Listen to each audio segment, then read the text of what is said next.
Lembrando, né, como eu sou o primeiro a ver vocês, como eu sou o primeiro a vê-los na semana, então me permito lembrar isso para vocês. Façam a inscrição. Vocês já são veteranos, né? Não precisaria falar, mas não custa lembrar, não é? Às vezes, coisa, né, a gente acaba esquecendo. Então se inscrevam lá para você ter acesso ao certificado. Parece que esse ano vai ser o próprio Simpla. Vocês sabem, né? Esses que a gente compra curso, que antigamente assistia show presencial, agora assiste show online. O Simpla funciona um bombril da, dos eventos, né? E aí o evento é gratuito e vocês vão receber o certificado, acredito que pelo Simpla, pelo que eu ouvi da Silmara e do Gustavo.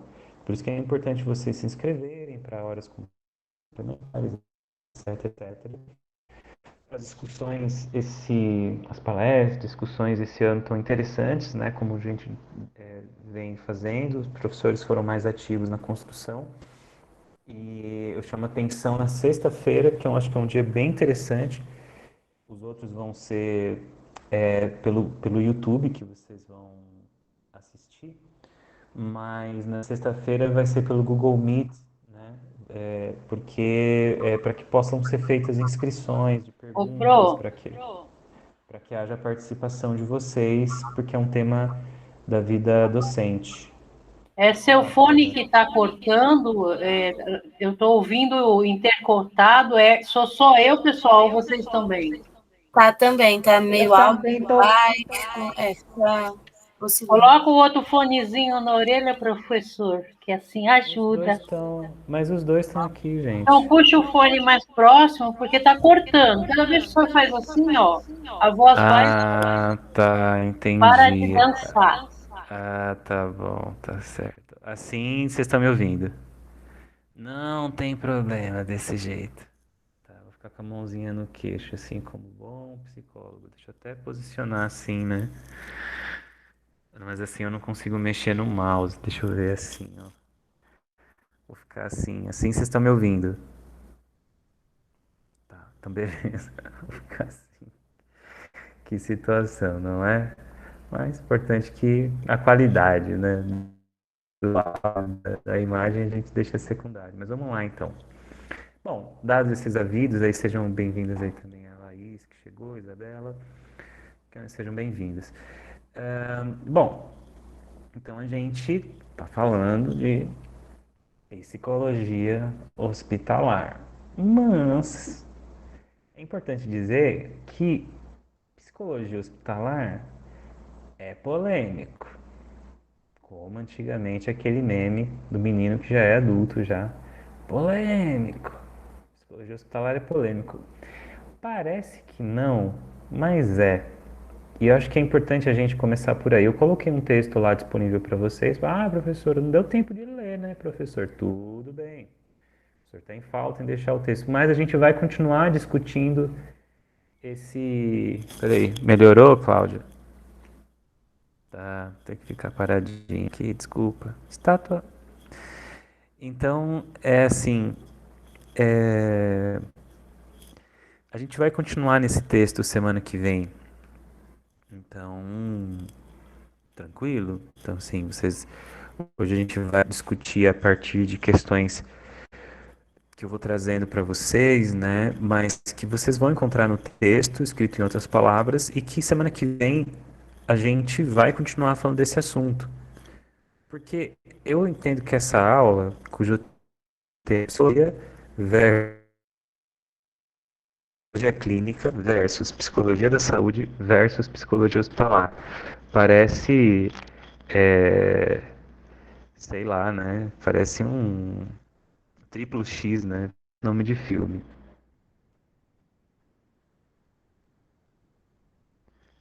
Aí, ah, não, eu gosto de colocar o link em cima da hora mesmo, porque eu tenho problemas com essas coisas, os coleguinhas.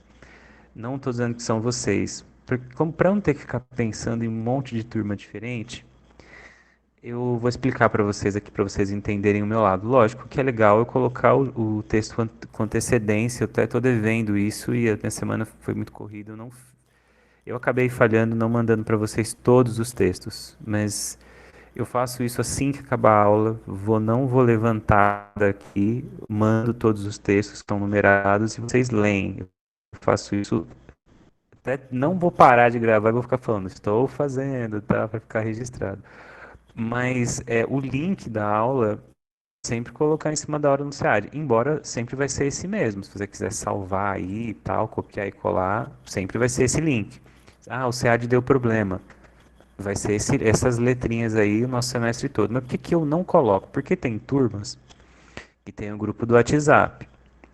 Aí eles colocam o link no grupo do WhatsApp. Aí as pessoas não entram no SEAD virtual. Nunca entram. Aí se eu coloco alguma coisa lá, tem gente que tem a Pacho, gente do quinto ano, gente do primeiro ano. Dizem que, ai professor, mas o senhor não fez tal coisa no SEAD virtual.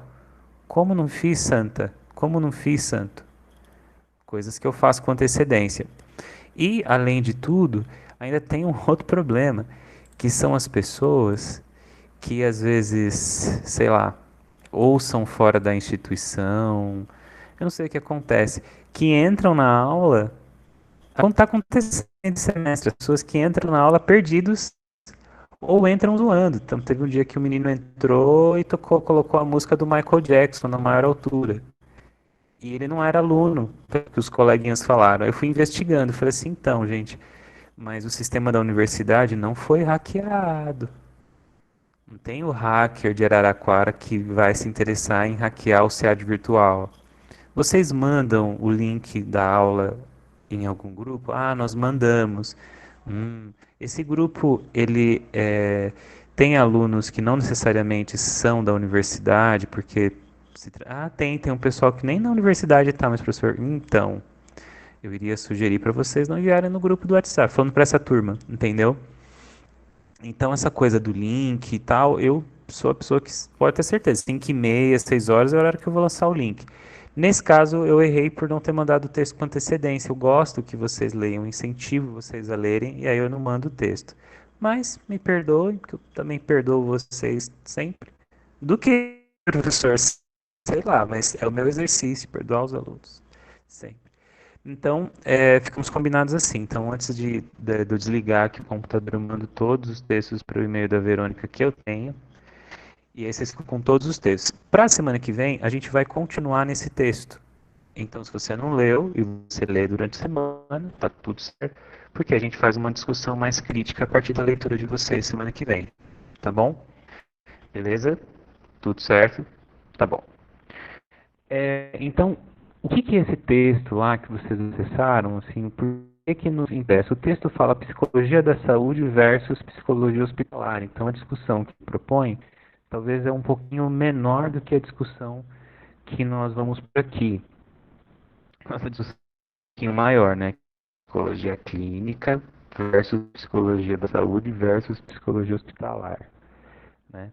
Parece que vão entrar o MMA, né? O vale tudo das psicologias. Não é bem assim, mas a gente precisa conseguir diferenciar terminologias e situá-las, né? Situar esses termos, para a gente poder ter uma clareza de como que essas áreas se constroem, se elas realmente deveriam ser áreas diferentes. Porque veja, no final das contas, volto a dizer, a formação de vocês será de psicóloga, será de psicólogo. Porque deixa eu ver se tem aqui um bendito fruto entre as mulheres. Não. Então, que bom. Será de psicólogas. Que bom porque eu uso só psicólogues, né? Mas será de psicólogas. E aí, em potencial, vocês podem atuar em, em qualquer lugar, em potencial. Vejam o que estou dizendo, em qualquer lugar, falando em termos de espaço. É lógico que uma instituição contratante, seja ela qual for, ela pode, por exemplo, colocar critérios para contratação. Tenho discutido muito isso com o pessoal do quinto ano, nessa questão da pós-graduação. Ah, mas tem que ter experiência. Mas às vezes a pós-graduação é um critério muito mais decisivo do que às vezes a experiência. Às vezes você tem um profissional super experiente, mas ele não tem graduação, aliás, desculpa, graduação não, ele não tem pós-graduação numa determinada área. É muito comum na saúde pública as OSCs que contratam, como a SPMD, que contrata bastante psicólogo para atuar no CAPS, nas unidades de saúde que são geridas por essa OS, por essa OSC, que é uma organização social civil, é o terceiro setor. Então existe isso na saúde pública. Nem tudo é totalmente gerido pela gestão pública direta. Então você pode ter unidades de saúde que são geridas por OSCs, que são, né, organizações sociais civis sem fins lucrativos e que recebem fomento do governo para atuar com o governo, mas que elas têm um tempo de contratação que pode ser renovado. Então tem uma licitação, há uma concorrência pública, aquela é, que for selecionada, né, ela vai ter que mostrar lá um currículo, né, o currículo da OSC, tarará, o que, que ela já fez, quais são os recursos, quais são as contrapartidas. Aí cada licitação tem lá os seus detalhes. A OSC, que tem lá o seu presidente, funcionários, corpo administrativo, enfim, toda essa coisa, consegue ter sucesso nessa licitação. Então eles vão ficar, em geral, 1 ano e meio sendo observados pelo órgão, por exemplo, da saúde pública, vão ser observados por uma secretaria municipal da saúde e respondendo, elaborando prestação de conta do dinheiro que recebem, elaborando prestação de conta das atuações que fizeram naquela comunidade, naquele território. E aí elas têm, se passar esse período, a licitação é estendida a 5 anos, e aí depois de 5 anos se estende a 10. Parece que estava tendo uma mudança na, na lei, no LOAS, para que você pudesse ter uma OSC que ficasse 10 anos com a licitação. Enfim, mas nada impede de que, de que o contrato seja rescindido de forma unilateral, claro, com as responsabilidades que são previstas nesses contratos. Por que eu estou dizendo isso? Porque é uma porta de contratação para vocês que, porventura, desejem atuar na saúde pública. E aí fica aquela dúvida, né? Psicologia clínica, psicologia da saúde ou psicologia hospitalar?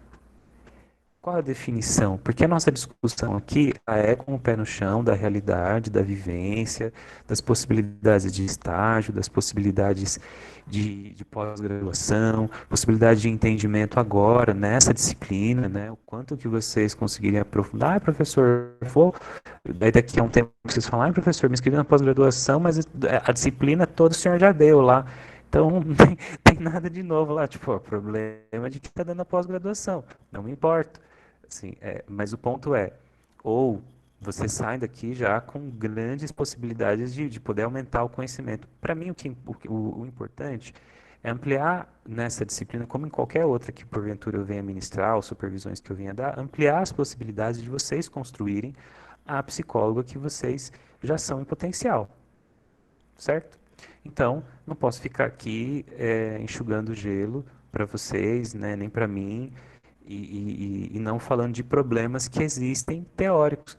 Por que é importante conhecê-los? Porque se vocês se aprofundarem nessas temáticas, muito provavelmente vocês vão chegar nessas reflexões. Então, vamos já trazê-las às claras para que a gente possa entender. Então, acho que um ponto importante para a gente começar a falar sobre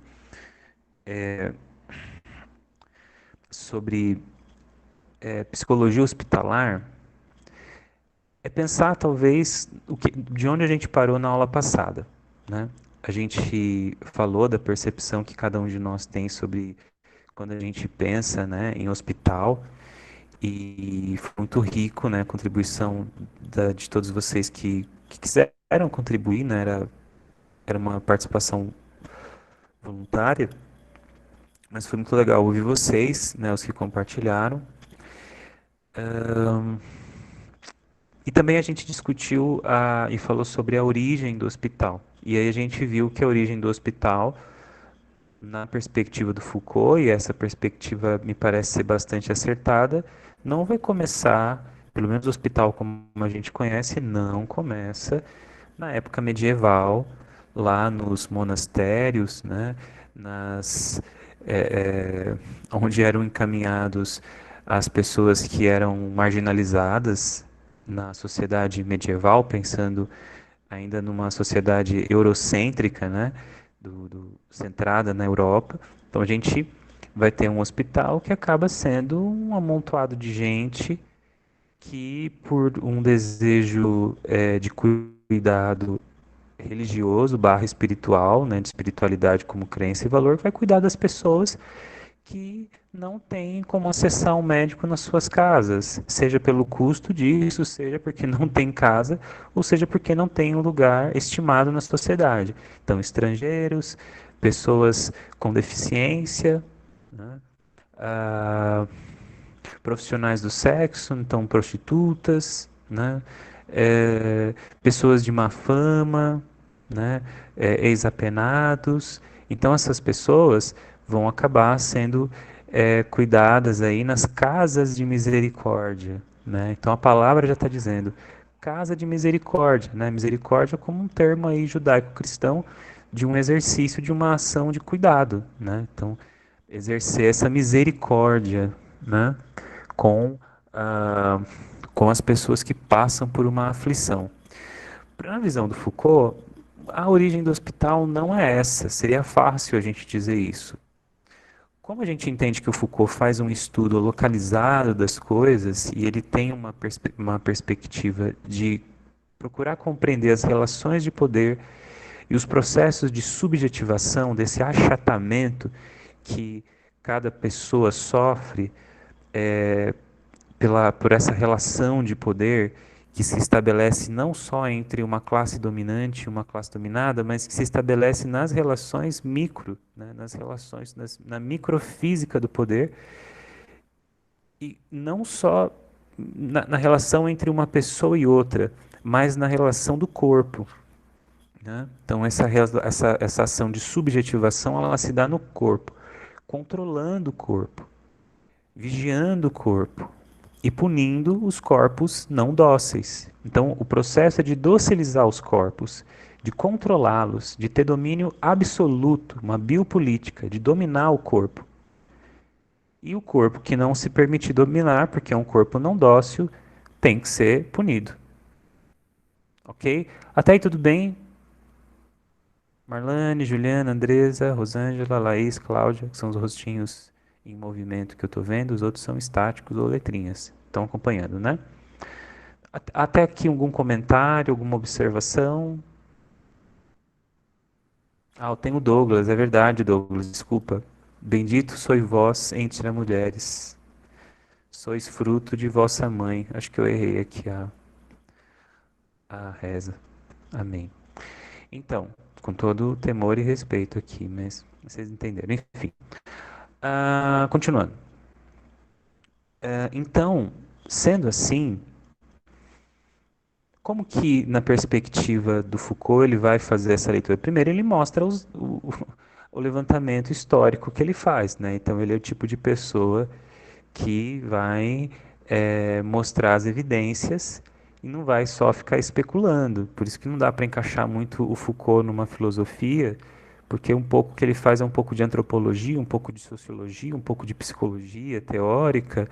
Então, ele mesmo falava que quando as pessoas perguntavam o que ele era, ele ficava um pouco constrangido, assim, porque ele não sabia, assim, o que que ele ia falar. Porque de formação ele é psicólogo, mas o que que ele era? Porque ele não era um psicólogo de fazer psicologia, né? E a teoria dele não era uma teoria que servia apenas à psicologia, né? Então, vamos dizer que ele era um pensador, né? Um pesquisador, um acadêmico, uma personalidade importante, uma das fundamentais aí do pensamento do século XX, mas não dá muito para colocar o Foucault numa caixinha, o que talvez fale muito sobre ele, né?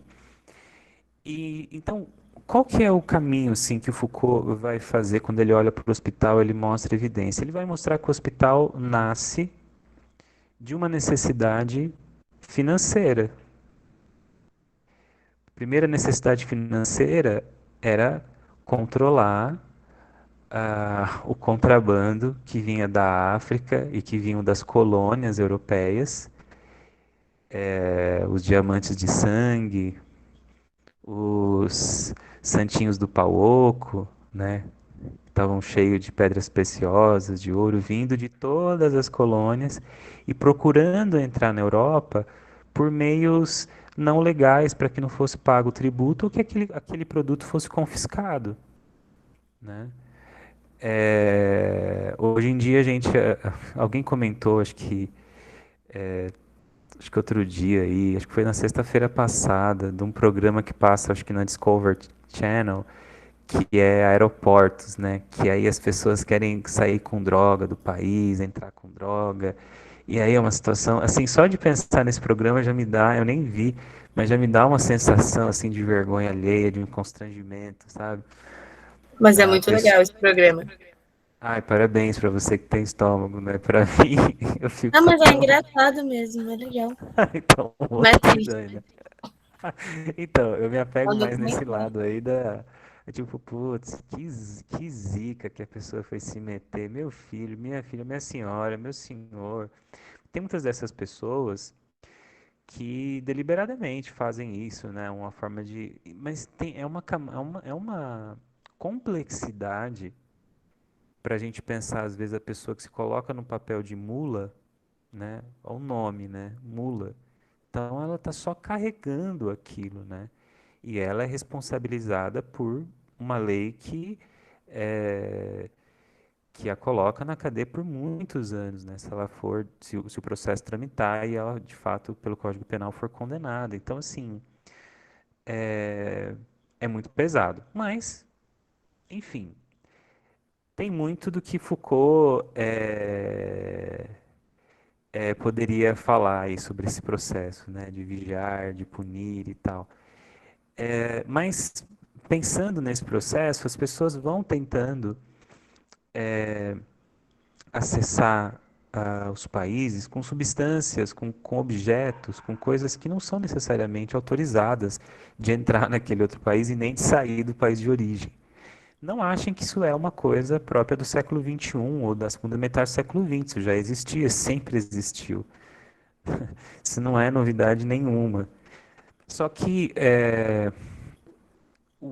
qual que era a tecnologia que faltava, né? O que tinha? Você tinha os hospitais marítimos. Como a gente falou na aula passada, eu falei mais no final, por isso que eu estou retomando, para a gente pensar na sequência e as psicologias e pensar como é que a psicologia entra no hospital, mas será que essa história é tão simples assim?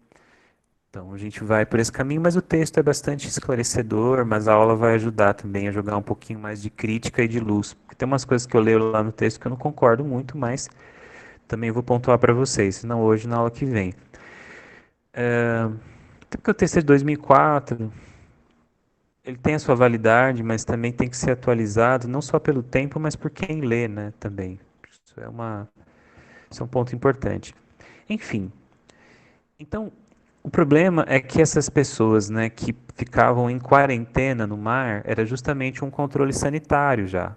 Então, essas pessoas que chegam com uma suspeita de ter alguma doença vindo das colônias e com o aumento das cidades poder proliferar, né, o contágio dessas doenças, por exemplo, malária, meningococo, sei lá, um monte de doenças perigosas, então elas ficavam em quarentena, ficavam isoladas em distanciamento social. Para nós aqui em meio à pandemia, nenhuma novidade, a gente sabe qual é a dessa experiência.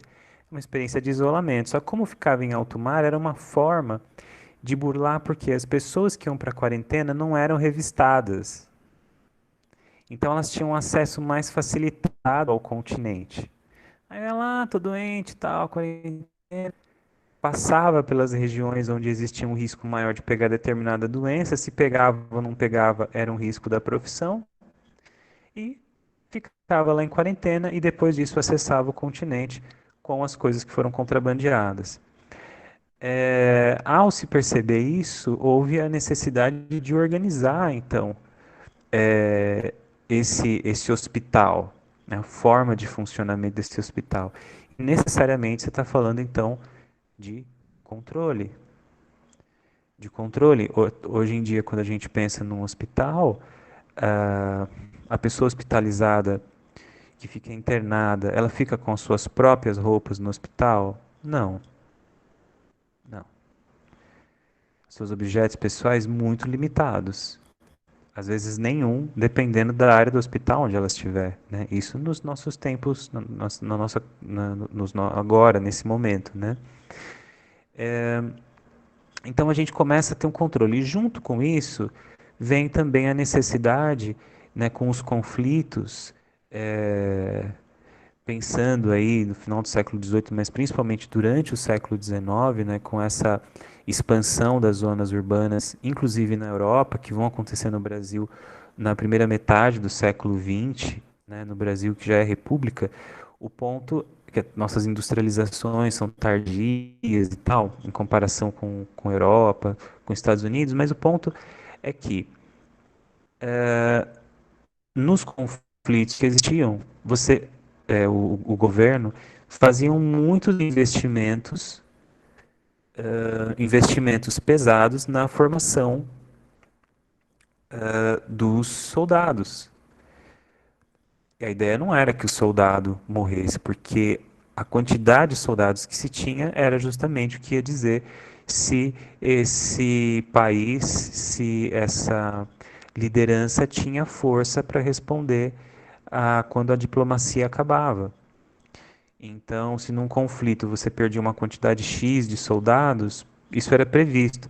Mas o problema era, por exemplo, um soldado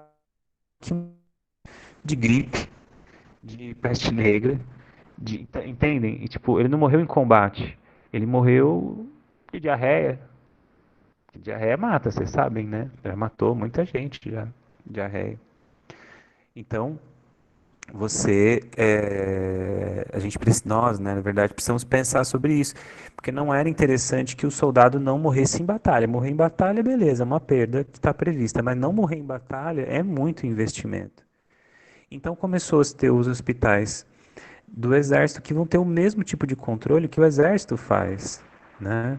Onde você tem hierarquias, você tem protocolos, sistemas que devem ser obedecidos à risca, sem possibilidade de qualquer tipo de questionamento crítico. Os corpos então devem ser controlados com horários certos de alimentação, de banho, e aí você começa a ter não só a figura do médico familiar e passa a ter a figura da medicina social. O hospital ele passa então a ser um hospital médico. Então é importante dizer isso porque quando a gente pensa em hospital, hoje a gente pensa em hospital, pensa em medicina, em médico. Mas a gente tem uma construção do hospital que culmina na figura do médico. Um outro artigo que seria interessante vocês lerem, se eu encontrar eu mando para vocês, é um texto de um filósofo chamado Gadamer, que é um texto que chama. O livro chama O Caráter Oculto da Saúde. E tem um texto chamado A Experiência da Morte. Parece tudo muito, né, muito sombrio, mas nesse texto, A Experiência da Morte, é como se fosse uma complementação, na minha perspectiva, não necessariamente, mas a leitura parece muito complementar à origem do hospital. É como se o Gadamer estivesse falando das talvez até proponha esse texto como leitura complementar lá quando a gente chegar no final do semestre e estiver discutindo a questão bioética, porque quando o Gadamer vai falar sobre a experiência da morte, vou dar esse spoiler aqui. Basicamente o que ele vai contar pra gente, ele vai falar assim, bom, as pessoas que tinham acesso à medicina, elas recebiam seus médicos em casa, que eram os médicos de família que estão voltando agora. Vocês sabem, né? Agora existe uma especialidade até de uns anos mais para cá recentes, tem uns amigos meus que são médicos da família, que é uma especialidade que ela existe em outros lugares do mundo, mas ela é importante aqui no SUS para ela ter um olhar mais humano, um olhar mais social para as necessidades também não só biomédicas, né, biológicas, mas um olhar para as necessidades de um conjunto familiar, seja uma família unipessoal ou uma família, seja de qual formação for. Mas o médico da família, ele era o único médico que existia, né? E se a gente pensa em recursos financeiros, claramente não eram todas as pessoas que tinham acesso a ter um médico que visitasse a sua casa. Se a gente pensar, se eu tiver que pagar uma consulta do médico domiciliar na minha casa, do meu bolso, vocês podem imaginar que isso talvez não seja barato. Existe aplicativo, existe esse serviço também, existe tudo a gente encontra em termos de poder consumir. Quando a gente passa a ter o exercício de uma medicina social, né, uma medicina que começa a controlar práticas para evitar contágios de doenças infecto-contagiosas, né, a gente passa a ter as pessoas mais controladas, geralmente revoltas, houveram é péssimo, né, mas houve revoltas aqui no Brasil, né, revoltas das pessoas nas duas primeiras décadas do século XX contra as ações sanitárias, né, do Oswaldo Cruz, que queria entrar na casa das pessoas, né, tipo, as pessoas não entendiam, estão aqui invadindo a minha casa, e o cara querendo fazer um cuidado sanitário. Isso também aconteceu na Europa. E aí o que acontece? Só que antes, né? E nesse caso, quando a gente passa a ter o hospital, o ponto para o Gadamer é o seguinte: tudo acontecia em casa. A pessoa nascia em casa, ficava cuidada, adoecida em casa e ela morria em casa. Inclusive o velório da pessoa era tudo em casa.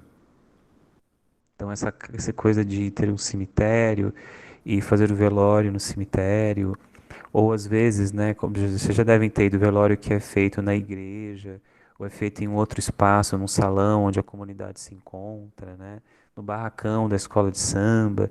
Então, isso até vai, porque ainda está dentro da comunidade, mas em geral, as mortes aconteciam e eram feitas e eram veladas dentro de casa. Eu mesmo já fui em velório dentro de casa das pessoas, no interior de São Paulo, muitos anos atrás, mas eu já vivi essa experiência.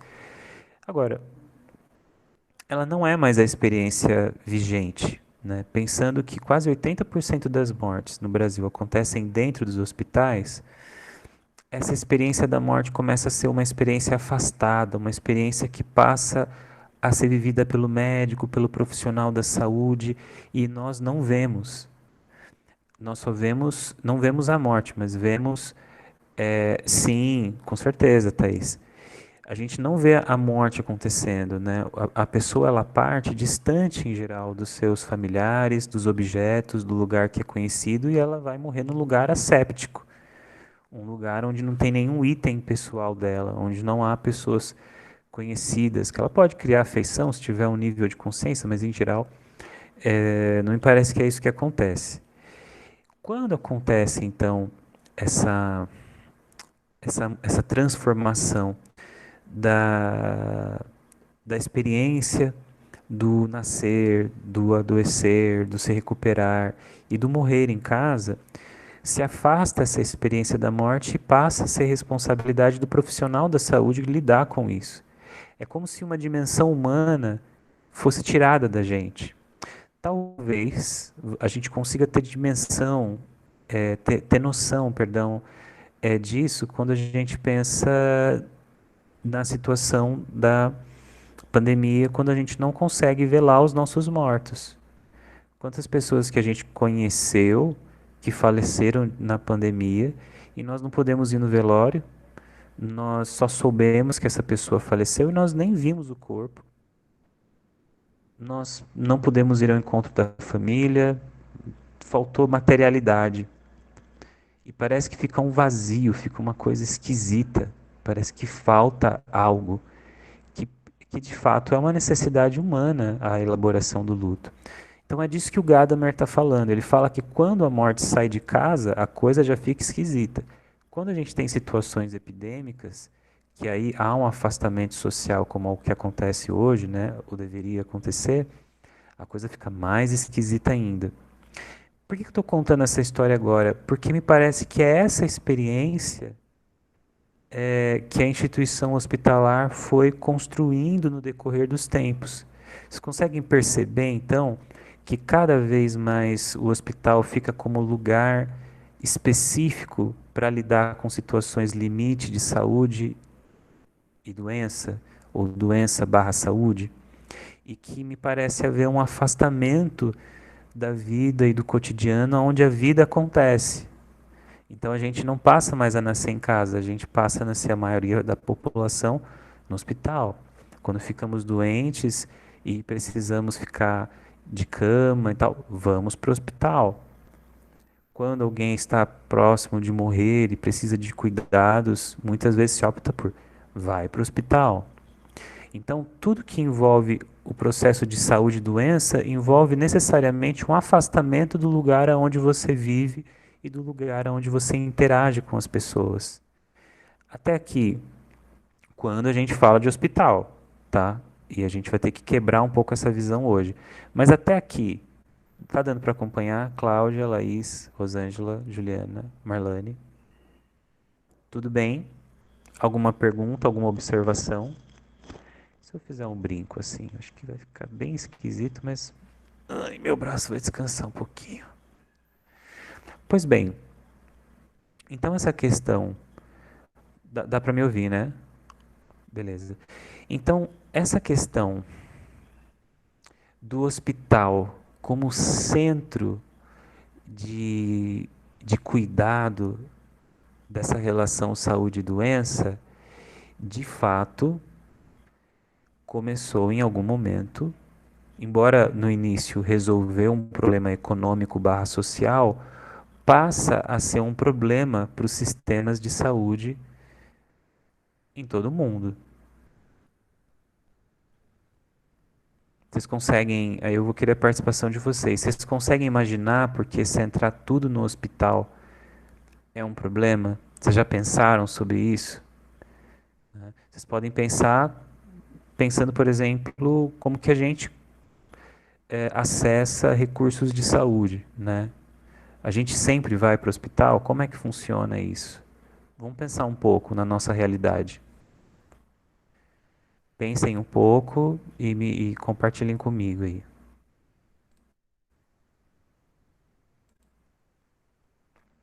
A gente não vai só no hospital. A gente vai em outros lugares, certo? Então, o que que isso gera? Alguém? Alguém mais? Mais alguém? A moça aí vai levar um pacote? Não? Alguém mais? Saudade de pegar um trem, né? Mentira. Qual que é a consequência? Uma das consequências é que nem todo mundo vai ter leito no hospital, né, gente? Vai faltar leito. Aí vai ter gente que vai ficar de fora, né? E aí você vai ter um sistema de saúde ineficiente.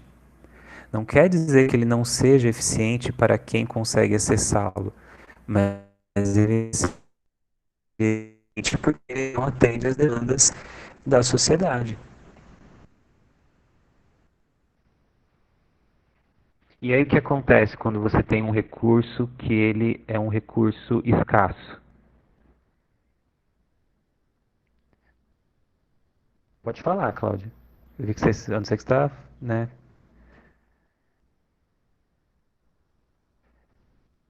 O que que acontece quando a gente tem um recurso escasso? Pensa vocês, você chega lá para comprar um botijão de gás e só tem 2 botijão de gás. O que que vai acontecer? O preço sobe? Sobe pouco? É Sobe oferta e muito. demanda, né, professor? Uhum, exato. Então, se você tem um modelo de saúde que nem dá para chamar de saúde pública, mas a gente pode até dizer que que talvez tenha sido pensado. Mas se a gente tem um modelo de saúde centrado no hospital, que já nasce com necessidades e interesses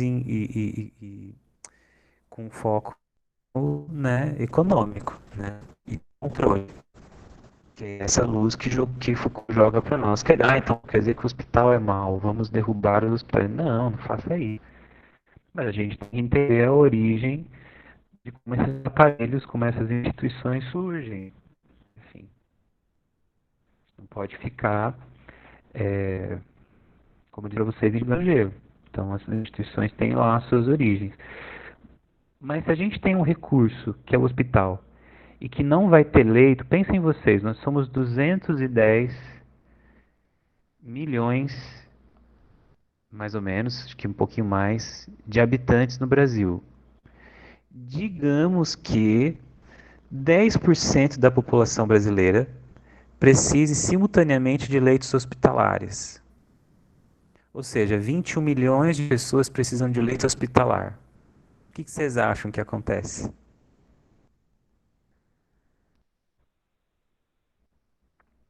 O que você acha, Juliana? De boas ou não de boas? Acontece o caos. Não, a gente não sabe. Acontece o caos, o apocalipse, os quatro cavaleiros, entendeu? Fogo em todos os parquinhos. Por quê? Porque não tem, cara. Vocês acham que tem 21 milhões de leitos?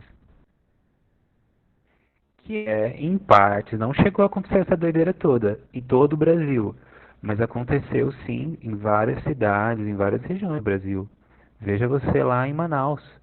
Quando todo mundo precisa de um recurso, veja o que aconteceu com o oxigênio, galera. Pensa o desespero. Pensa o desespero da equipe de saúde, das famílias, vendo o bagulho ficando louco lá, o oxigênio acabando. Não é à toa que está tendo comissão parlamentar de inquérito. Estão entendendo, assim, tipo, a fragilidade? O sistema centrado no hospital, mas assim, a gente hoje não tem oficialmente um sistema de saúde centrado no hospital, mas pensa que o que a gente já teve, principalmente a partir da década de 40, modelos de saúde hospitalocêntricos, ou seja, modelos centrados na instituição hospitalar. Será que todo mundo era atendido? Com certeza não.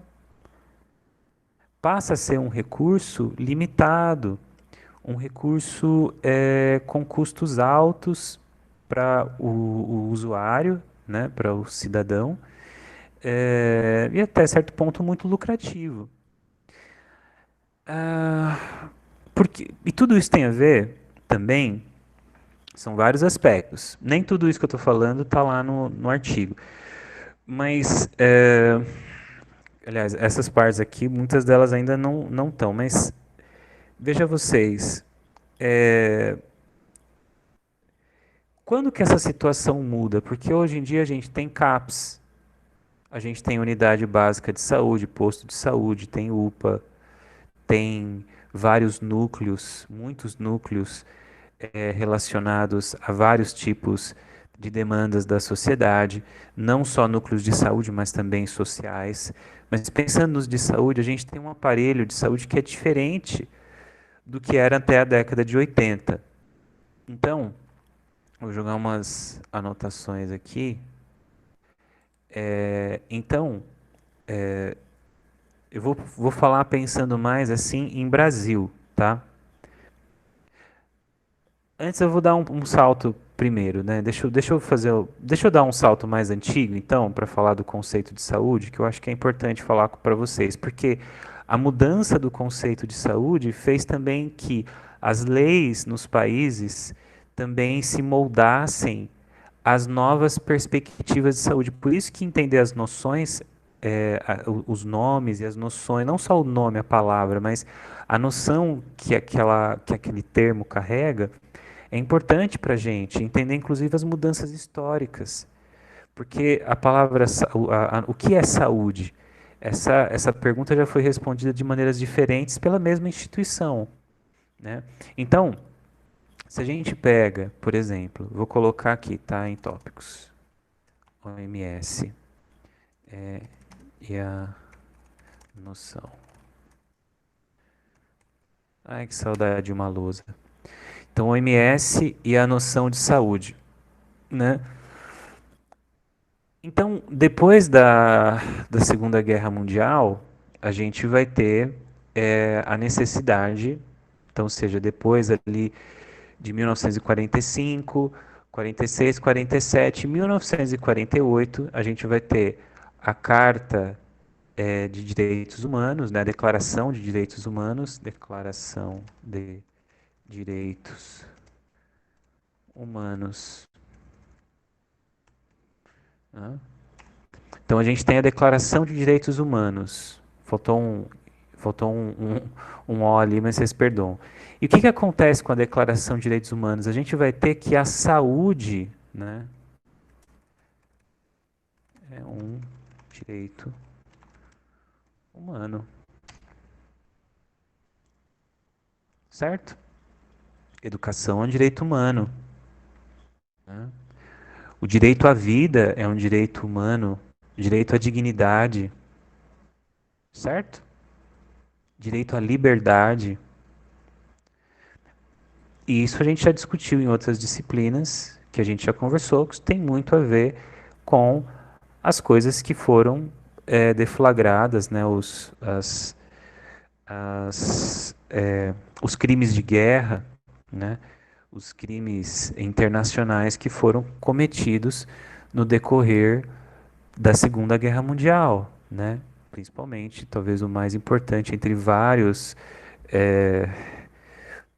morticínios que foram cometidos, o Holocausto, que matou mais de 6 milhões de judeus. E não matou assim, tipo, matou. Boa noite, Camila. Não é que matou. Matou, assim, do tipo, fazendo supostamente estudos científicos,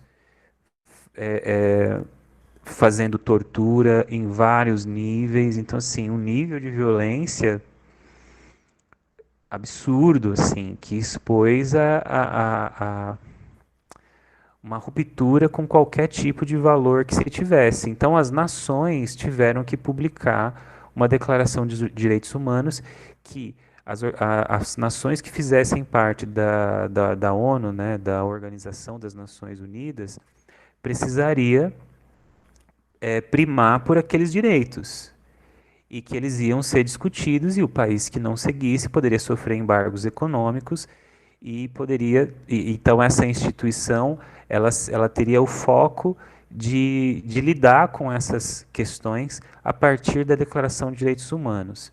E aí, quando a gente define que saúde é um direito, a gente tem que fazer a pergunta, mas de que saúde nós estamos falando, né, cara pálida? Ou cara bronzeada, depende. Eu não tenho tomado muito sol, minha cara tá pálida mesmo, então cara pálida. Então, de que saúde que nós estamos falando? Né? O termo que se tinha antes, né, fazer o antes e depois, antes de 1950, a noção de saúde é a ausência de doença.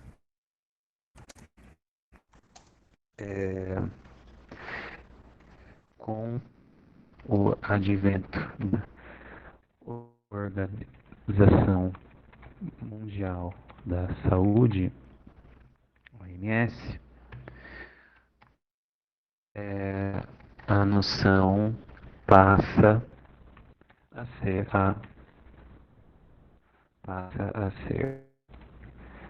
saúde é mais do que a ausência de doença.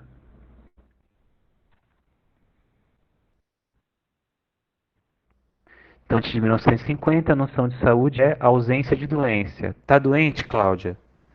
Então tá boa, tá saudável. Laís, tá doente? Tá, tá com energia baixa, gripada? Não, tá doente então. Rosângela faz assim, tá doente, então não tá saudável. Então é uma lógica muito binária, estão entendendo? Tá doente? Tá doente. Então você não pode estar doente e saudável. Mas se você está sem doença, então você está saudável. E quando a gente tem a saúde é um direito humano, e entendendo que o adoecimento é uma condição humana, percebem? Então, entendem que aí fica essa coisa do pensamento, é um pouco assim um jogo de xadrez, é um quebra-cabeça, assim, porque se você fala que a saúde é um direito, e a noção de saúde é que a saúde é a ausência de doença, basta não ficar doente para você ter saúde. Só que se ficar doente é uma condição humana, pegar um resfriado, poder desenvolver uma doença, então como é que eu posso dizer que saúde é um direito? Então quer dizer que quando eu ficar doente, eu estou sendo roubado de um direito meu? Para quem que eu vou reclamar quando eu ficar gripado? Tá entendendo? Pode parecer uma coisa meio assim jocosa, meio boba até, mas era uma questão porque não se pensava nos seres humanos dessa maneira. O iluminismo não deixou essa herança muito clara, entendem? O iluminismo do século XVIII, começo do século XIX, não deixou essa herança muito clara. Igualdade, liberdade, fraternidade, para quem? Já ouviram essa fala de que tem alguns iguais que são mais iguais? Entendeu? Então, quando a gente tem essa noção de que saúde é mais do que a ausência de doença, já começa a colocar uma brecha para se repensar o conceito de saúde. E esse conceito, como é que ele vai sendo construído? Por reuniões da Organização Mundial da Saúde, que é um órgão da ONU. Então, a Organização das Nações Unidas, ela vai ter várias secretarias, né? Tanto ela, a, a pessoa que é um presidente lá da ONU, mas que na verdade ele vai atuar como secretário das Nações Unidas, e aí, mas ele é o responsável, é a pessoa que senta na cadeira, e vai ter os órgãos, vai ter a Unesco, vai ter um monte de órgãos, e um deles é a OMS, que são definidos para tentar dar conta desses direitos humanos, porque um órgão só tem para olhar tudo. E a OMS vai fazendo uma das coisas que é somar informações dos sistemas de saúde, quando eles existem, dos países, para poder falar sobre a saúde global e poder dar dados científicos, estatísticos e propor ações.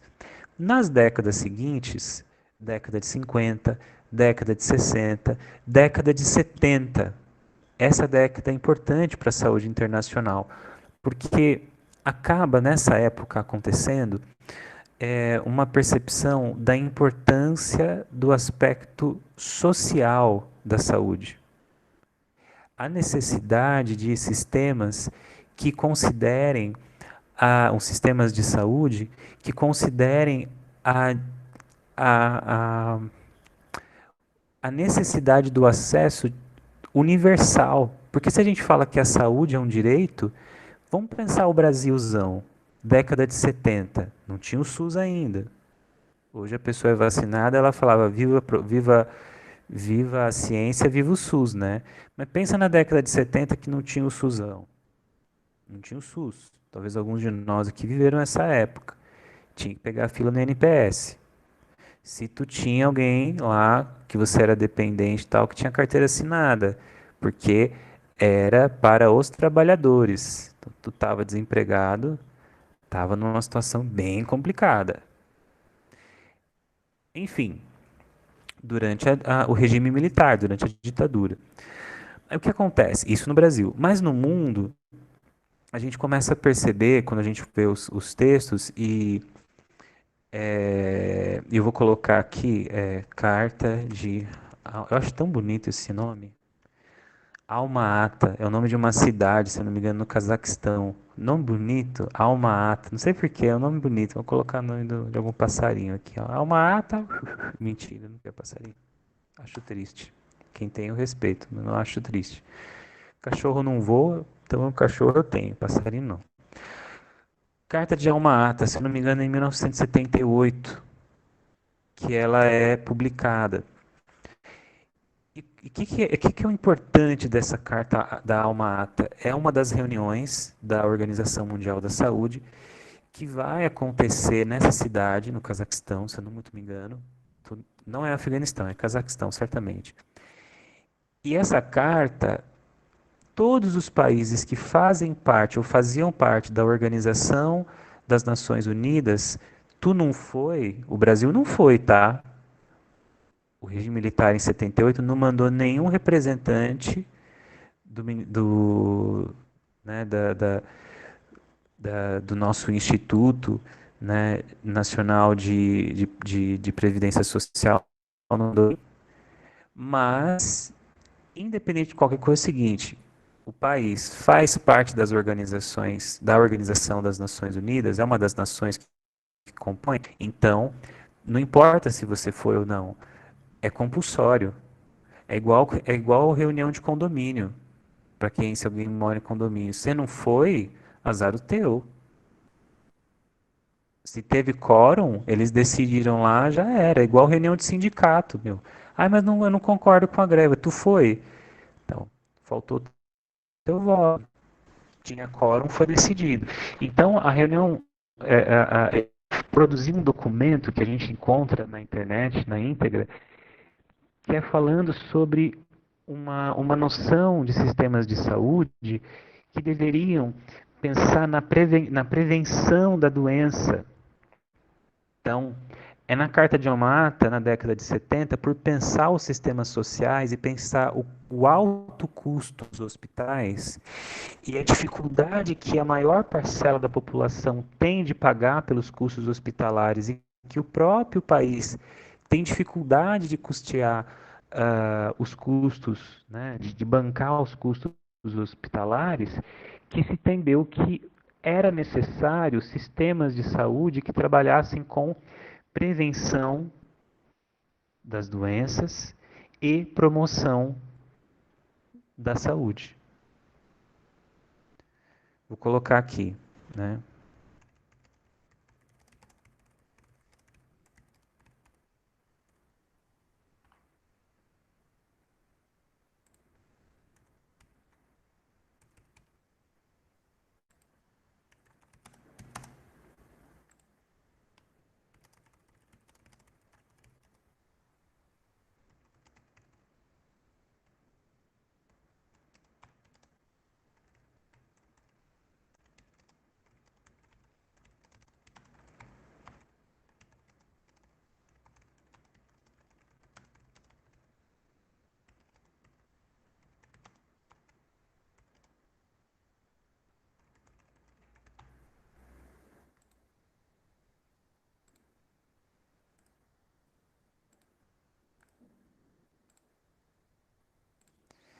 Então, nessa carta de Alma-Ata, ela tem vários pontos, mas o que dá para dizer é que é trazida à tona a necessidade de sistemas de saúde. Quando eu falo sistema de saúde, tipo SUS, tipo, acho que é o NHS, que é o sistema inglês, o sistema canadense, um sistema de saúde. No Brasil, a essa época, desde a década de 40, o modelo de saúde era hospitalocêntrico, ou seja, centrado em hospital. Então, eu vou colocar aqui, ó, modelos no Brasil. Vou colocar assim, mesmo o Brasil não enviando, não tendo enviado um representante a uma ata,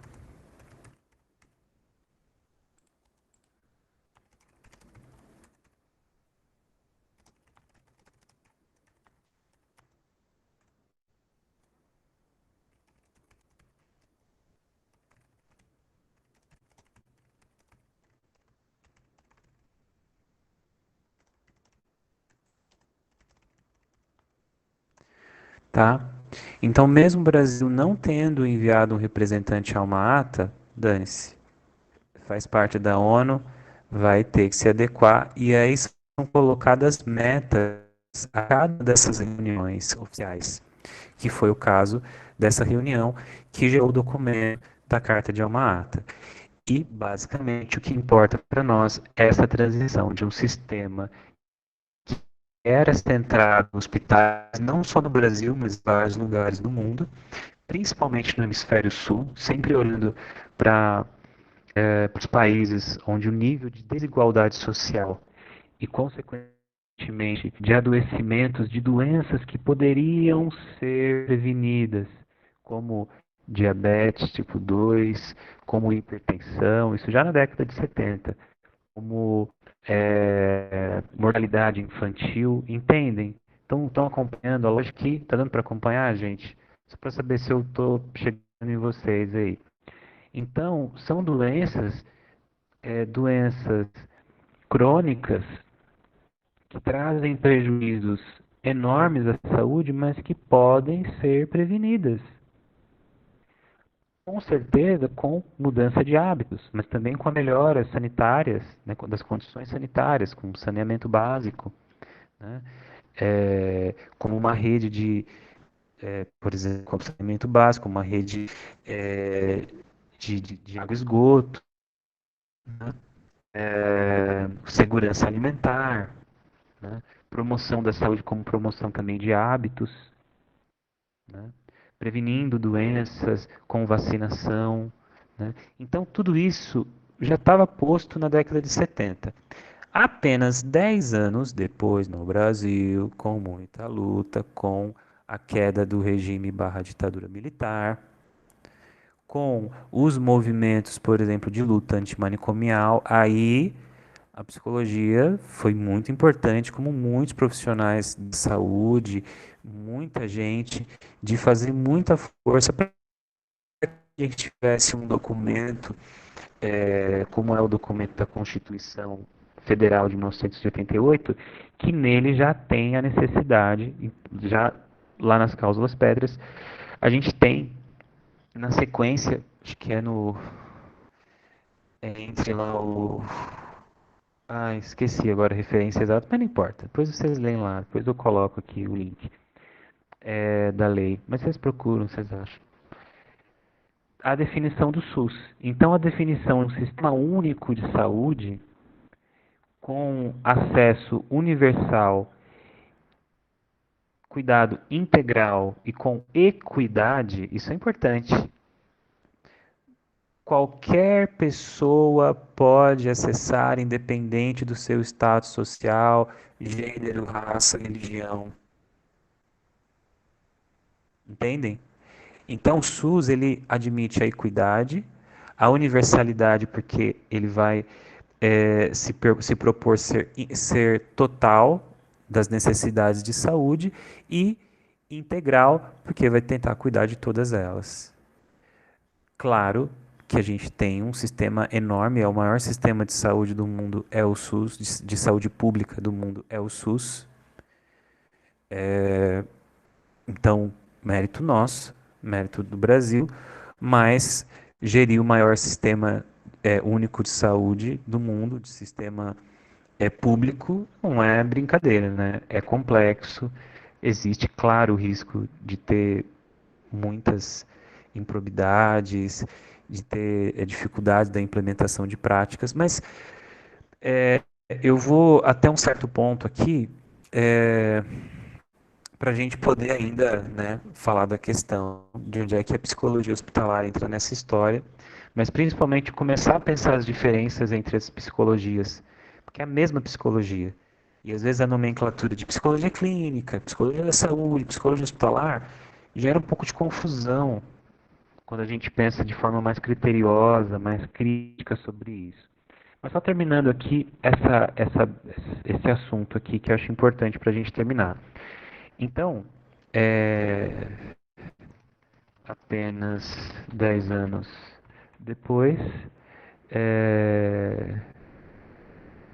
ocorre o advento da Constituição Federal de 1988 e passa a Constituição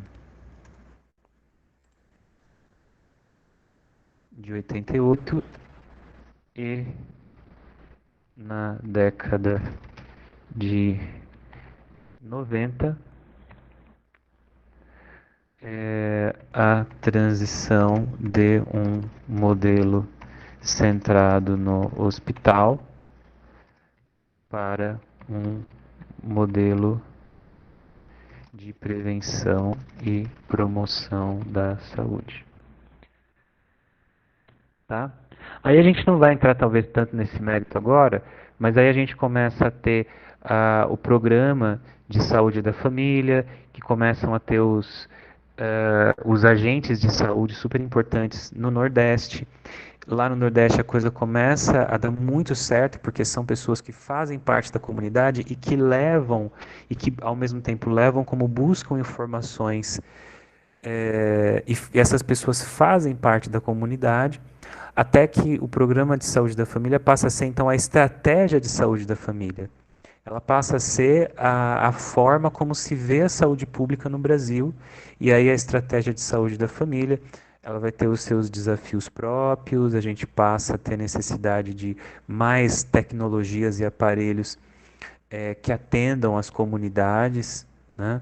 Então, as UBSs, os postos, depois falando de saúde mental, os CAPs, mais recentemente, né, dos anos para cá, as UPAs e tantas unidades, aí cada município vai criando as suas particularidades, né, de criar alguns tipos de tecnologias específicas, mas o ponto é que hoje a gente tem um modelo de saúde que não é mais centrado, de longe não é mais centrado no hospital, mas a gente ainda vive com um certo fantasma da tentativa de voltar a modelos centrados no hospital, principalmente quando a gente fala de leitos psiquiátricos. Então a gente teve uma diminuição muito grande de leitos psiquiátricos, né?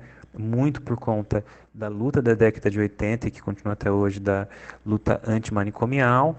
A gente tem, se não me engano, em 2003, o Estatuto da Pessoa com Transtornos Mentais e a gente vai ter esse esvaziamento, né, dos antigos é, manicômios, né, dos hospitais psiquiátricos e, e a gente tem os desafios que nós temos hoje aí, que é sempre o risco de perder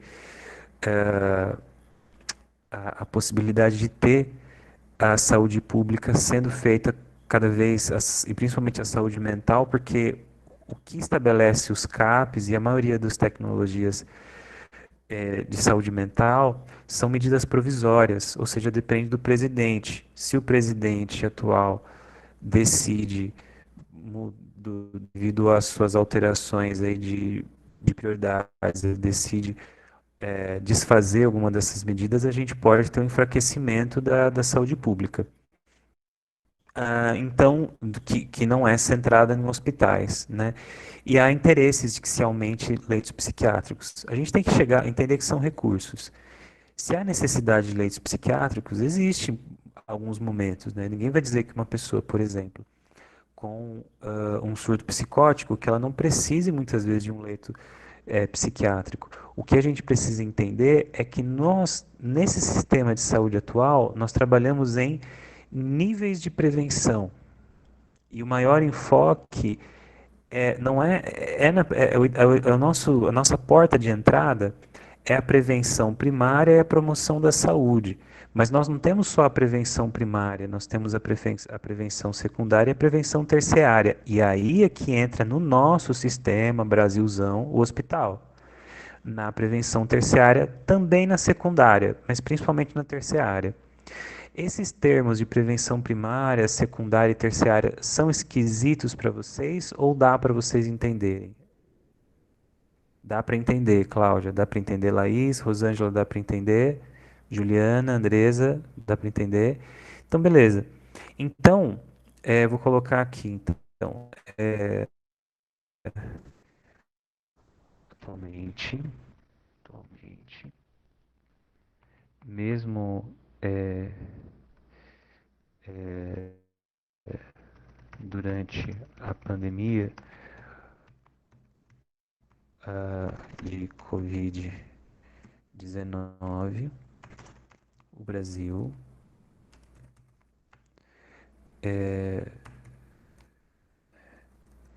e com alta demanda de leitos hospitalares,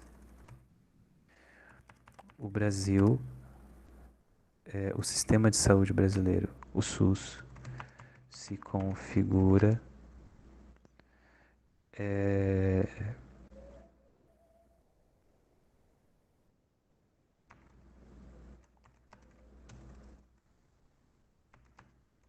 como um modelo que envolve prevenção primária,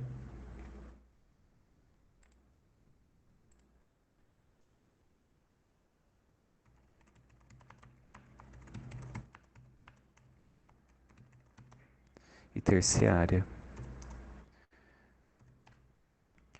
Vai, filho.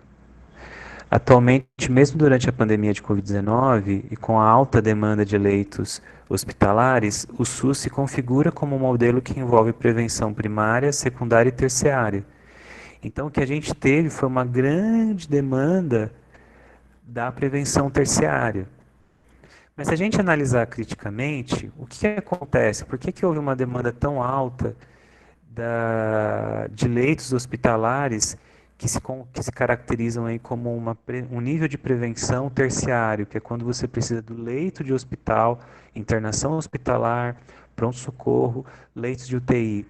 Porque muitas vezes houve a falha, não necessariamente do SUS, mas houve uma falha em termos de prevenção primária. Por exemplo, quando a gente fala de evitar que a doença aconteça, de isolamento, distanciamento social, a, lava... a lavagem correta das mãos, né? O uso de máscaras, a gente está falando do quê? De prevenção primária. Prevenção primária, vocês sabem, é atuar antes que a doença apareça. É atuar antes que a doença se desenvolva, principalmente doenças que podem ser evitadas, doenças que podem ser prevenidas, que não precisam ser contraídas. Entendem? Então, quando eu digo que houve uma falha, não estou dizendo que houve uma falha do SUS, do sistema de saúde, porque o sistema de saúde é de prevenção e promoção da saúde desde a sua origem. Então, de onde foi essa falha? É isso que o Comitê Parlamentar de Inquérito parece estar procurando. Pelo menos lá no seu início. Entendem? Até aqui, está dando uma clareada? Está ampliando a compreensão de vocês? Porque é isso que eu quero. Quero que todo mundo fique com a cabeça bem grande, assim. Aí a Juliana falou assim, oi, professora, assim, não quero tudo com conhecimento, com reflexão. O Douglas já está com a cabeça já aumentando. Eu tenho um amigo que ele é pastor evangélico. Aí ele conta uma situação que é assim. Ele fala que ele era mais jovem, ele estava num momento de oração com os membros da igreja, e aí tinha um rapaz com um vocabulário bem simples, tipo isso, tipo de mineiro. E que ele estava com um rapaz vocabulário, daí a pessoa pediu para fazer oração, falou assim, não, deixa eu fazer oração, pastor.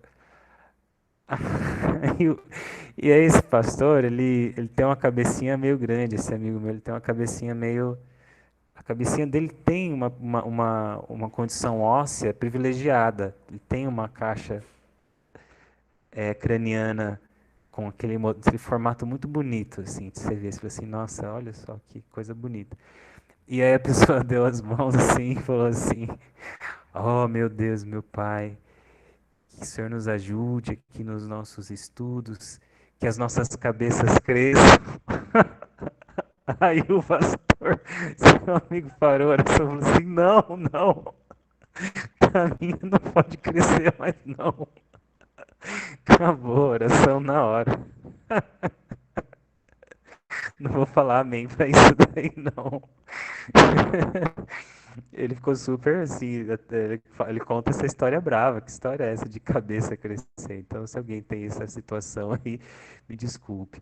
Mas eu tô dizendo assim, que a minha ideia é que a visão de vocês a respeito dos fenômenos, falando sério agora, o professor não falou sério até agora, né? Tipo, mas gente, onde está meu fone aqui, que sou tão ridículo? Então, assim, mas tudo para o benefício da relação de ensino-aprendizagem. Está funcionando, tá beleza. Falando sério agora, né, dando essa pausa dessa bobagem que eu contei, por que eu contei isso? Porque me ocorreu e eu tento ser o mais espontâneo possível para a aula não ficar também tão maçante. Mas veja, é interessante, é importante que vocês tenham uma visão ampla dos fenômenos, porque não é um negócio assim, tipo, tal coisa aconteceu, então logo aí vem uma resposta, sabe, simplificada. Não é assim.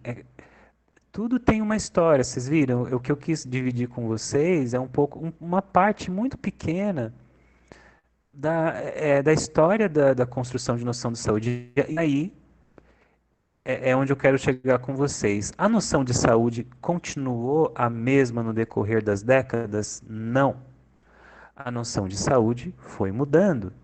E aí eu quero compartilhar com vocês.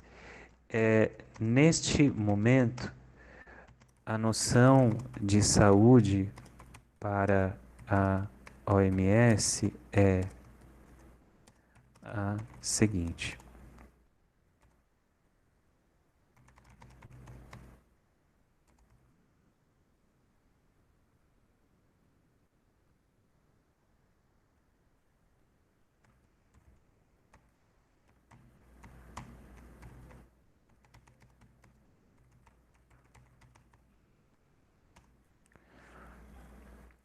Olha só que diferença, né? O meu nome continua a mesma, sou OMS, mas a definição de saúde, que diferença? Um estado de bem-estar biopsicossocial e espiritual. Que mudança, meus amigos, não é? E por que que isso acontece? Porque a saúde não pode ser a ausência de doença. Ela é mais do que a ausência de doença, mas a cada construção, a cada encontro internacional, a cada dado e mudança social mesmo que o mundo foi passando, né? Conseguiu-se chegar hoje nessa compreensão. Então, estado de bem-estar, bio, ou seja, que envolve a vida biológica, o corpo, o organismo, envolve o psíquico, então, a saúde mental é uma condição necessária para a composição de saúde. Palavras do Gutierrez, que é o atual secretário da OMS, ele vai dizer assim: não existe saúde sem saúde mental. Ele vai dizer: não existe saúde sem saúde mental. Tem que ter. Social, porque envolve também a necessidade da integração à comunidade, da estrutura que o sistema de saúde e que o local onde você mora te permite, né? Você se sentir parte e não à margem do teu povo, da tua sociedade. Tá integrado em termos de trabalho, contribuindo para a sua comunidade, né? E espiritual, por que espiritual? Isso é importante, isso é mais recente. Porque espiritual envolve o sistema de crenças e valores. Então, a pessoa que é ateia, ou seja, ateia, né? Sem teia, não, é teia de Deus. Então, ateu é a pessoa que não tem uma crença na divindade, ela nega a divindade. Então, a pessoa que se diz ateia, ela tem espiritualidade? Mas não tenha dúvida, porque a espiritualidade envolve o sistema do que você acredita e dos teus valores. Então, às vezes, a pessoa ateia, ela não acredita no divino, mas ela acredita em respeito, ela acredita em solidariedade, ela acredita na rapaziada, né? Entendedores entenderão a referência. Eu não entendi, professor, né? Então tem que ouvir, enfim, mais música. Mas essa pessoa, ela tem um sistema de crenças e valores. Então, se eu não tenho meu sistema de crenças e valores respeitado, não posso dizer que a minha saúde, meu bem-estar é total, entende? Pensem nos países onde eu não posso, infelizmente, me expressar livremente sobre meus valores políticos, sobre os meus valores sociais, entendem? É, então isso, e claro que essas coisas todas, elas estão todas conectadas, porque os valores e crenças, eles têm componentes psicológicos, sociais. Aquilo que é sociológico, né, que é social, tem componentes psicológicos. Aquilo que é biológico, que é orgânico, vai ter componentes somáticos ou psicológicos, sociais também. Entendem? Então, assim, quando a gente fala de um estado de bem-estar biopsicossocial e espiritual, não quer dizer que a pessoa vai ter que, então, ela está bem em todas as áreas, né? A iluminada, né? Tá flutuando, assim, ela não anda, ela flutua. Então, não é isso, mas que o norte, para onde aponta a nossa bússola, não pode ser uma saúde só, um bem-estar biológico.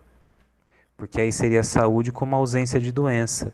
Mas é um bem-estar que envolve o bem-estar psicológico, o bem-estar social e o bem-estar espiritual também. Tudo bem? Até aqui, tudo certo? Cláudia, Laís, Rosângela, Juliana, Andresa e os outros, não existe? Eu não estou vendo o rosto de vocês, eu só falo com quem eu vejo tudo. Eu estou brincando, é porque são os rostinhos que me dão feedback. Mas se você também está fazendo sentido para você ou você tem alguma dúvida, você pode colocar no chat, né? Que aí também eu vou ler a tua compreensão ou abrir o áudio, tá bom? Então, essa é a nossa, é o nosso quadro, assim, de como que a gente chegou até aqui, de como que a gente vê. Então, a gente chega nesse momento, né? Que mais 20 minutinhos aí a gente já consegue dar um contorno para isso e claro, a gente vai continuar discutindo essa semana que vem. Talvez um ponto interessante, só uma observação antes da gente continuar a explanação. Se eu não muito me engano, vai ter uma discussão na jornada de psicologia sobre o Osório. Então vai ter uma discussão a respeito do Juquiri, das internações, do antimanicomial. Eu acho que isso que a gente está contando hoje, que a gente está dividindo, eu acho que vai ser bem interessante para vocês refletirem. De repente, a gente vai ter ecos disso na nossa próxima aula.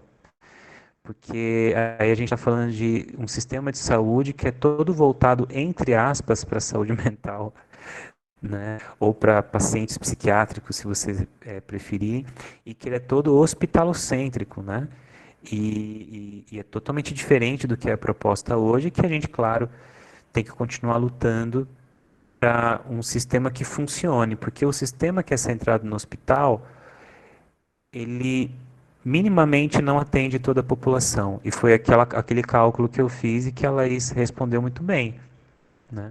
De o que que acontece, é o pandemônio, né? Não é só pandemia, é o pandemônio se 10% da população precisar de hospital ao mesmo tempo. Ferrou, ferrou. Caos, caos. Foi infelizmente o que aconteceu em alguns estados, cidades, e aconteceu em alguns países como Equador, como Peru, como outros países, infelizmente, da América do Sul, da, da Ásia, de não ter hospital e as pessoas morrerem nas ruas, morrerem sem oxigênio, morrerem sem recursos. Por quê? Porque teve uma quantidade muito grande de pessoas que procurou hospital. Só por isso já dá para ver que o modelo hospitalocêntrico não funciona.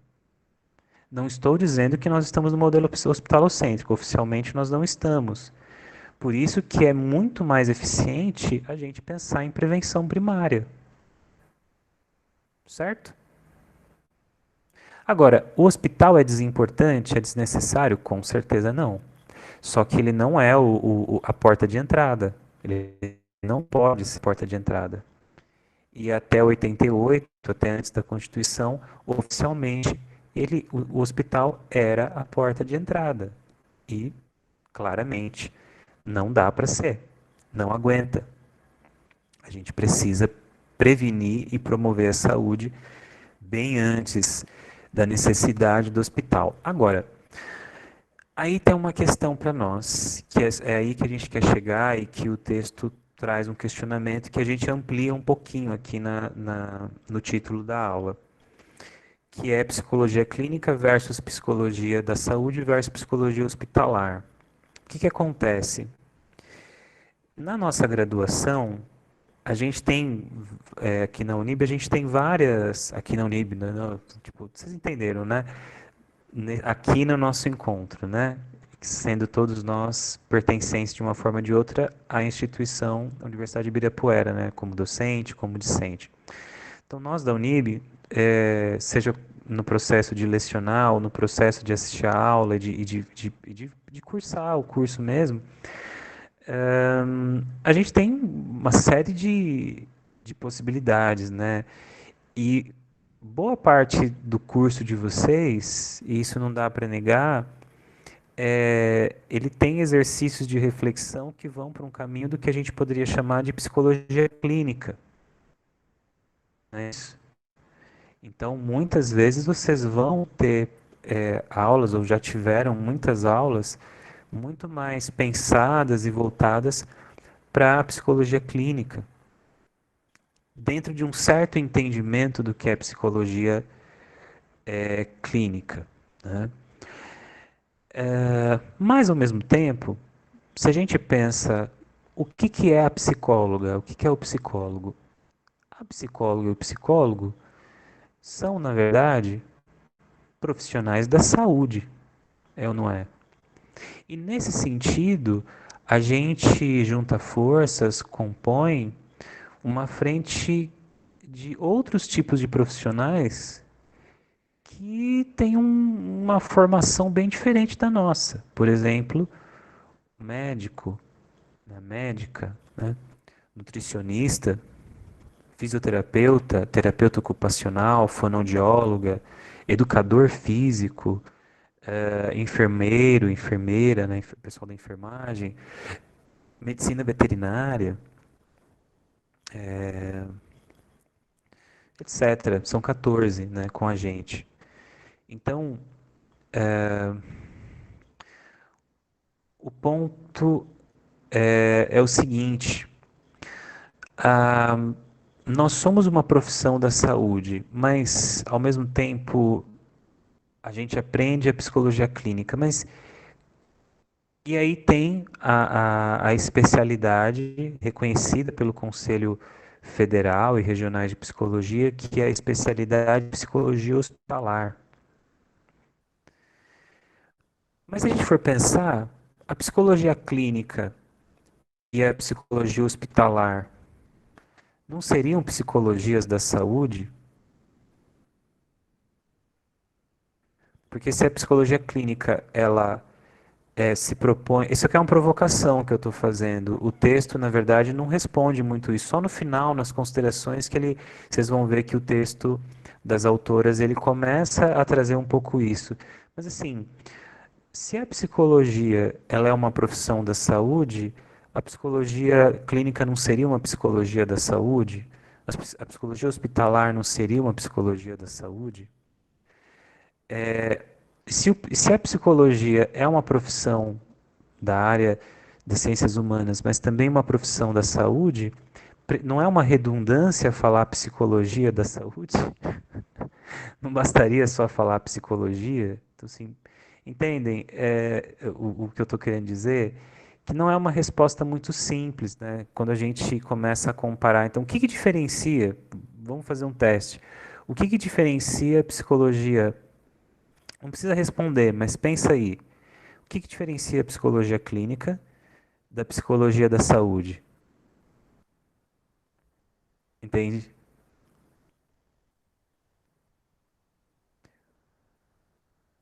Você fala assim, ah, não, porque a psicologia clínica, ela pode ser feita, professor, no consultório, né, de forma individual e grupal. Mas a psicologia da saúde também não pode?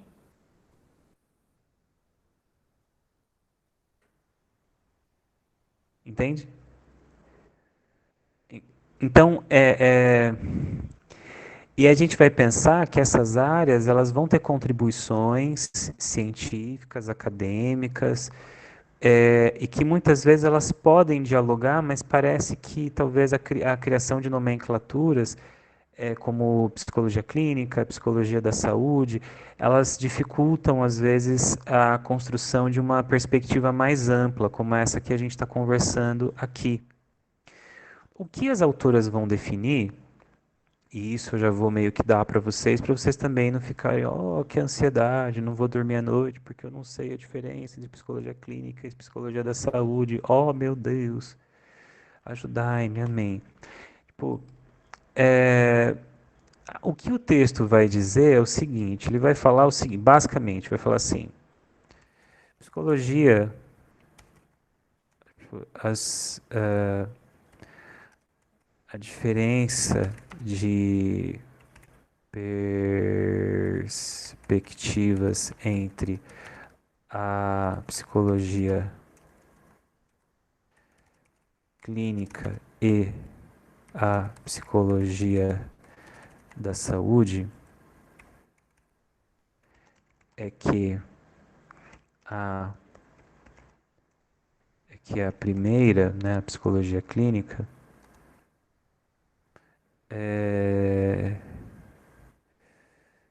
tem enfoque maior na saúde mental e a segunda em aspectos biológicos e sociais.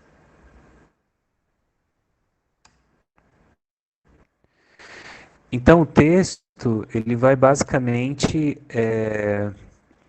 ele vai ter um parágrafo que ele vai dizer isso, né? Ele vai apresentar, vai comparar e vai falar assim, olha, a diferença que aparece é que a perspectiva da psicologia clínica tem um enfoque maior em saúde mental, então tem uma verticalização de pensar a saúde mental talvez numa profundidade, seja do indivíduo, seja na interação do grupo, mas uma profundidade maior quando se fala em saúde mental. Quando a gente fala de psicologia da saúde, ela tem um enfoque muito maior nos aspectos sociais e também biológicos, né? Que envolve a relação do corpo, que envolvem as relações desse organismo que, por exemplo, a gente pensava em psicossomática, né? Que também é uma coisa, é uma outra, um assunto que também envolve uma problemática, mas quando a gente pensa em psicossomática, essa relação entre as questões mentais, psicológicas ou psíquicas, se vocês preferirem, que afetam o corpo e as questões do corpo que afetam aquilo que é psíquico, a ênfase de uma psicologia clínica, que seja psicodinâmica, ela vai pensar na profundidade daquilo que é mental e daquilo que é psíquico. E quando a gente fala de uma psicologia da saúde, que pensaria, por exemplo, a psicossomática, só para pegar um exemplo, ela vai dar ênfase nos aspectos sociais, nas relações, né, nos aspectos da comunidade, dos valores e também no sofrimento gerado pelo aspecto biológico. Entende? Muda um pouco o enfoque, mas é, a gente que é psicólogo, a gente é atravessado pelas duas coisas, percebem? Então vocês, por isso que eu volto a dizer, por isso que a formação do psicólogo não poderia não ser generalista. Por isso que é uma bobagem a gente querer sair da graduação mais especialista de alguma coisa e tal. Acho que é legal a gente se encantar e se enamorar por algumas áreas, mas isso é importante para a gente criar, poder no futuro criar raiz, né? E falar, não, você tem que escolher, né? Falar, pô, vou trabalhar em um ou outro lugar, vou fazer esta ou aquela pós-graduação, é para isso que eu gosto mais. Então, se perceber nas relações com as coisas, com as possibilidades. Mas, basicamente, pensando que nós, psicólogas e psicólogos, podemos, potencial, atuar com qualquer pessoa em qualquer lugar, esse enfoque ele é uma questão de para onde a gente direciona o nosso olhar. Entendem o que eu quero dizer? Se eu vou dar um enfoque, por exemplo, eu atuei já como psicólogo, psicólogo da saúde, como psicólogo clínico, atuo até hoje, e atuei como psicólogo hospitalar. Tudo é uma questão de enfoque. Aí, a esquisitice, que é o que as autoras falam, né? Porque uma delas fez acho que das suas pós-graduações, acho que ela fez na Europa, não sei se foi na Espanha, eu não lembro agora, ela comenta, mas sinceramente eu não me apeguei a essa informação. Tipo, ela fez. Você vai lendo o artigo assim, né? Você lê ali umas duas vezes, mas você vai lendo e tem coisa que você não se apega. Ela fez uma parte da sua pós-graduação fora do Brasil e ela ganhou que não tinha psicologia hospitalar, porque não tem psicologia hospitalar fora do Brasil. E isso é uma construção que fala muito, e por isso que eu dei toda essa aula, pô, tem nada a ver, na Espanha, obrigado, Rosângela. Eu fiquei na dúvida, mas eu falei Espanha, né? Eu só não tive certeza, né? Mas agora a Rosângela cravou. Obrigado, Rosângela. Tá atenta, valeu. É, Agora, percebam, por isso que eu dei todo esse currículo aqui. Por que que no Brasil a gente vai ter psicologia hospitalar? O Brasil, ele tem quase, ó, se pensar que é de 1940, né? 50, 60, 70, 80.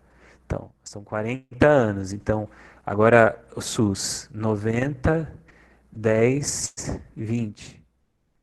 Então, a gente tem no Brasil uma herança muito mais hospitalocêntrica, centrada no hospital.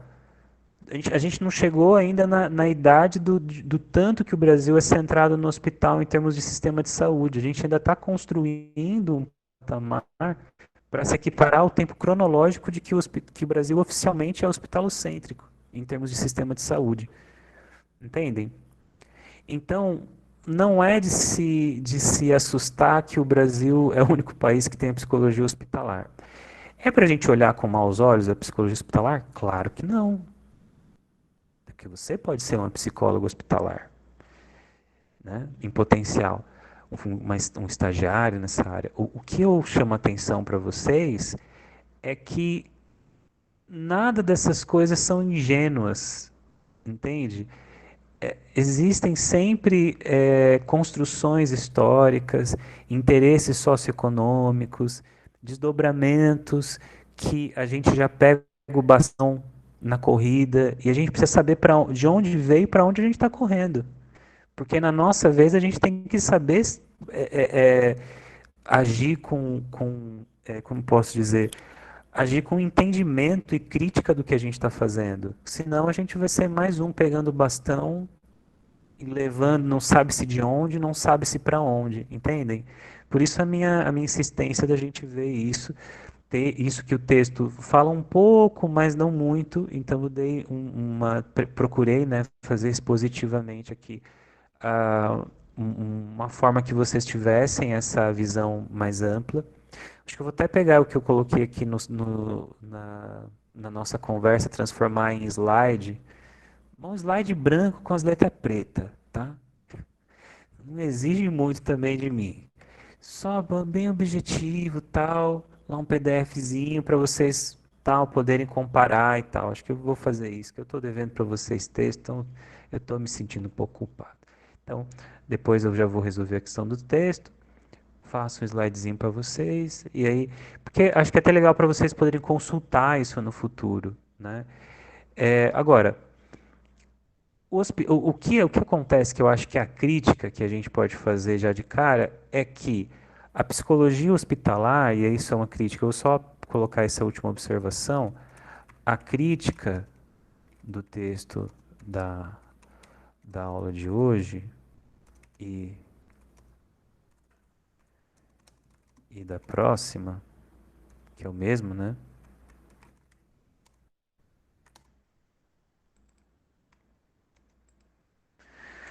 é que a psicologia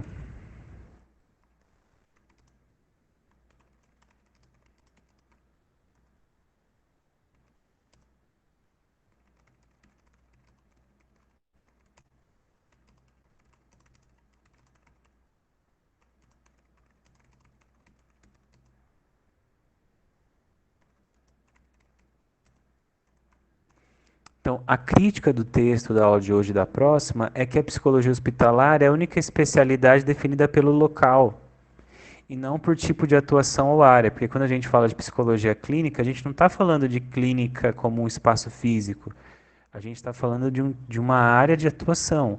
Quando a gente fala psicologia da saúde, a gente está falando de uma área de atuação. Quando a gente fala psicologia do trânsito, não é o psicólogo que fica lá no meio da avenida da 23 de maio, né? Com a cadeirinha. Complexo de Édipo, comportamento.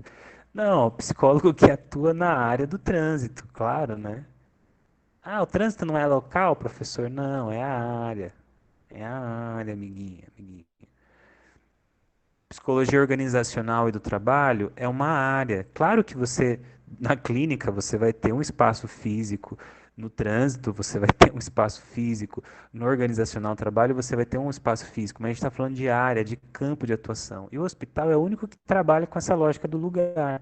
Porque o hospital é uma instituição específica. Você pode mudar a placa, mas existe uma padronização do hospital, mesmo que a padronização é específica para aquele hospital, mas o hospital trabalha com especificamente padronizações, protocolos, normas.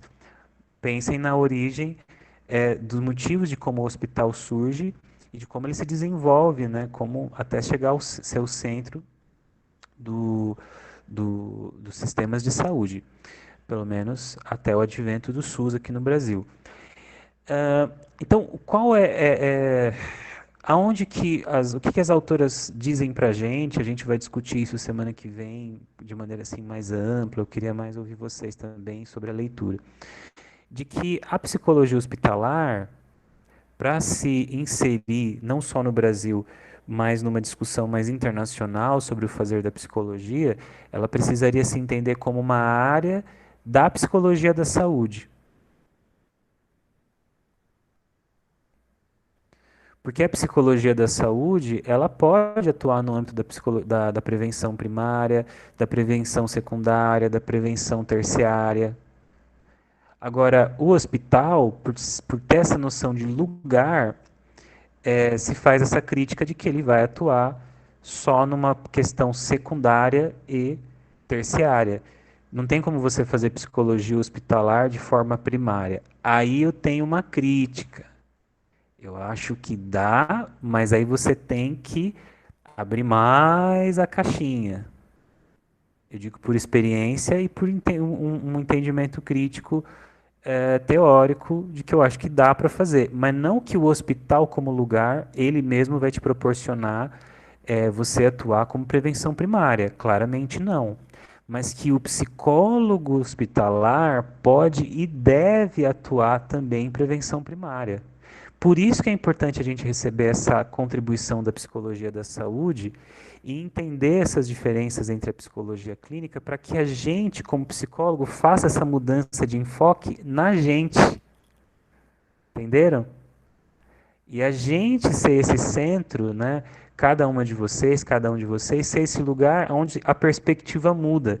E a potência de vocês é usada a favor do cuidado da saúde, só mudando o foco a partir dessa leitura crítica que você faz do teu contato com o outro, a depender do lugar que você assume. Então, assim, qual o meu fazer agora? É de ser a psicóloga clínica? Pois bem, então mudo o meu enfoque. Não, eu estou inserida no CAPS, então eu faço psicologia clínica com o meu paciente, mas quando eu converso com a saúde, com meus colegas da profissão da saúde, eu preciso pensar como psicólogo da saúde, entende? E se vou para o hospital, eu preciso pensar a partir das minhas potencialidades e dos meus desafios dentro da instituição hospitalar. Entendem? Como nós psicólogas e psicólogos temos esse fluxo, graças a Deus, esse fluxo entre as instituições, entre os fazeres, é legal que a gente tenha essa abertura, porque senão a gente vai começar já psicologia clínica, psicologia da saúde, psicologia hospitalar. Não é isso, eu não quero isso para ninguém, nem para quem eu não gosto. Imagina de vocês, não quero isso para vocês. Quero que vocês tenham uma visão ampla e crítica e que amplie a capacidade de atuação e de potência de vocês no fazer. Tá bom? Então, leiam o texto, vai ser o mesmo na aula que vem. Boa jornada da psicologia para todas vocês, todos vocês. Nos vemos lá, também vou estar lá assistindo, tá bom? E é isso. Dúvidas, perguntas, observações, disclaimers, Ombudsman, tranquilo. Andresa, Juliana, tranquilo. Então, beleza, queridas, queridos. Então, estão dispensadas, dispensados. Boa segunda-feira, boa semana para vocês. Tá? Vou encaminhar o e-mail para a Verônica com os textos. E vou fazer aqui o slide para vocês, tá bom? Boa noite, professor. Obrigada, Pro. Boa noite. Tchau, gente.